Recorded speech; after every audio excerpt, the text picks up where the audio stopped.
نوازا۔ دعا ہے اللہ رب العزت آج کی بھی ہماری اس حاضری کو اپنے دربار میں قبول فرما کر کل بروز قیامت اسے ہم سب کے لیے نجات کا سبب فرمائے۔ جیسا کہ قبلہ شیخ صاحب نے کل اعلان فرمایا تھا کہ آج کی جو محفل ذکر ہے اس میں انشاءاللہ خاتون جنت حضرت سیدہ فاطمہ الزہرا رضی اللہ تعالی عنہا کے اصحاب ثواب کے لیے بھی دعا ہوگی۔ آل بیت کی محبت بڑی چیز ہے، اور جیسا کہ حضور علیہ الصلوۃ والسلام کا فرمان ہے کہ جس سے دنیا میں تمہاری محبت ہوگی کل قیامت میں بھی تم اسی کے ساتھ ہو، اور جس سے محبت ہوتی ہے انسان کثرت سے اس کا ذکر کرتا ہے۔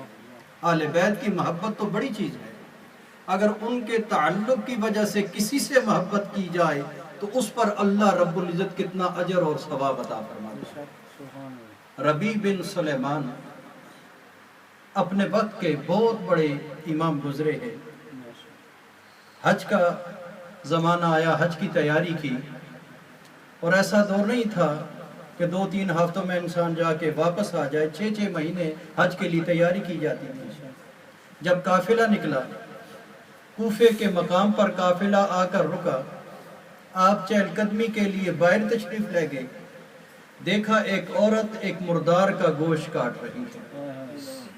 آپ کے دل میں، آپ کے ذہن میں یہ خیال آیا کہ ہو سکتا ہے یہ عورت اس مردار کا گوشت کاٹ کر جا کر گھر میں کوئی ہانڈی وغیرہ بنا کر آگے فروخت کرے۔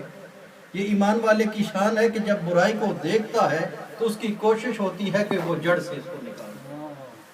آپ اس کو فالو کرتے ہوئے اس کے پیچھے گئے، وہ عورت ایک گھر میں داخل ہوئی، اندر سے بچوں کے رونے کی آواز آ رہی تھی۔ تو اس عورت نے کہا میرے بچوں رو نہیں، میں نے تمہارے لیے انتظام کر لیا ہے، کچھ لے آئی ہوں، ابھی بنا کر تمہیں دیتی ہوں۔ جب آپ نے باہر یہ سنا تو آپ نے کہا یہ کون سی ایسی مجبوری ہے کہ ایک ماں اپنے ہاتھوں سے مردار کا گوشت کاٹ کر اپنے بچوں کو کھلانے پر مجبور ہے۔ آپ نے دروازے پہ دستک دی، نوک کی جا، اندر سے آواز آئی کون ہے؟ آپ نے کہا میں ایک سائل ہوں، کچھ پوچھنا چاہتا ہوں۔ تو اس عورت نے کہا کہ ہم خود حالات کے ہاتھوں مجبور ہیں، ہم تیری کوئی مدد نہیں کر سکتے۔ تو آپ نے کہا نہیں، میں کچھ اور سوال کرنا چاہتا ہوں۔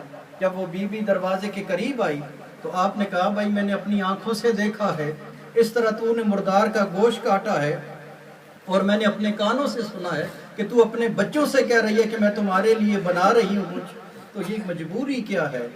تو اس عورت نے کہا کہ ہمارے گھر کے بھی حالات اچھے تھے، لیکن میرا خامن فوت ہو گیا ہے، جو کچھ گھر میں تھا ہم نے استعمال کر لیا ہے، اب کئی دنوں سے ہمارے گھر میں فاقہ ہے اور میرے بچے بے ہوش ہو کر گر رہے ہیں، میں نے مجبور ہو کر یہ کام کیا ہے، اور میں سید زادی ہوں، میرا تعلق حضور کی آل سے، تو میں نے کسی کے آگے ہاتھ نہیں پھیلایا۔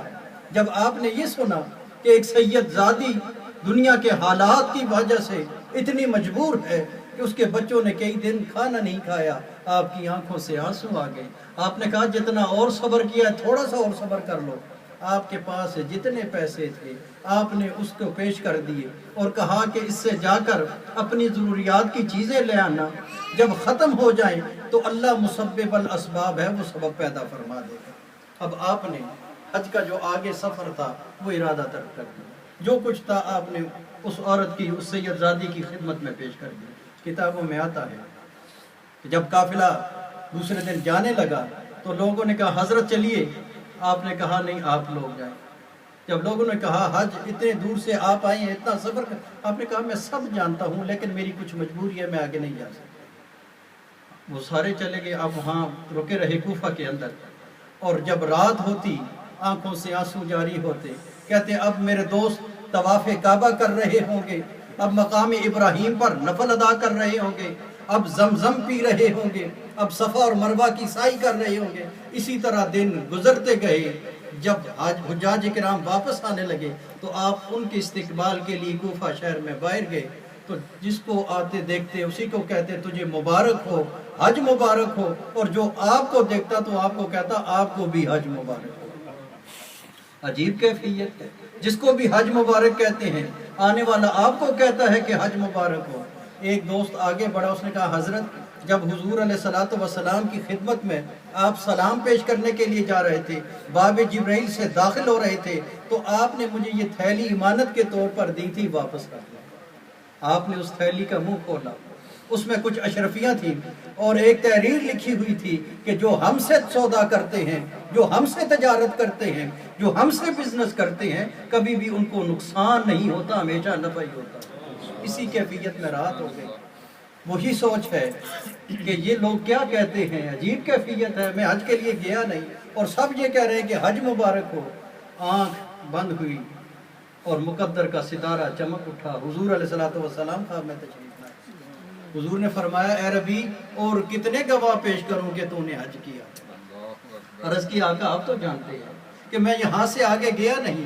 کہا، میں یہ جانتا ہوں، لیکن جو تو نے میری بیٹیوں کے ساتھ حسن سلوک کیا ہے، جو تو نے میری آل سے محبت کا اظہار کیا ہے، اس پر میں نے اللہ کے حضور تیرے لیے دعا کی ہے کہ مولا اس پر ربی کو اجر عطا فرما، اور تو جانتا ہے کہ تجھے اللہ نے کیا اجر دیا ہے۔ اسی وقت اللہ رب العزت نے ایک فرشتہ پیدا کیا، وہ فرشتہ تیری شکل میں تھا، تیری صورت میں تھا، اس نے تیری طرف سے حج کیا ہے، یہ سارے تیرے دوست اس سے ملتے رہے، اور وہ فرشتہ اب قیامت تک رہے گا اور ہر سال حج کرتا رہے گا اور ہر سال اس کا ثواب تیرے نامہ اعمال میں جاتا رہے گا۔ تو دیکھیں، تو آل رسول کی جن کے دلوں میں محبت ہے وہ تو بڑے خوش قسمت ہیں۔ شیخ سعدی رحمۃ اللہ تعالیٰ علیہ فرماتے ہیں، الہی بحق بنی فاطمہ کہ بر قول ایما کنی خاتمہ، اگر دعوت امرت کنی بر قبول، منو دست دامان آل رسول۔ دعا ہے اللہ رب العزت ہمیں آل رسول کی سچی محبت عطا فرمائے۔ وما علیہ الا البلاغ۔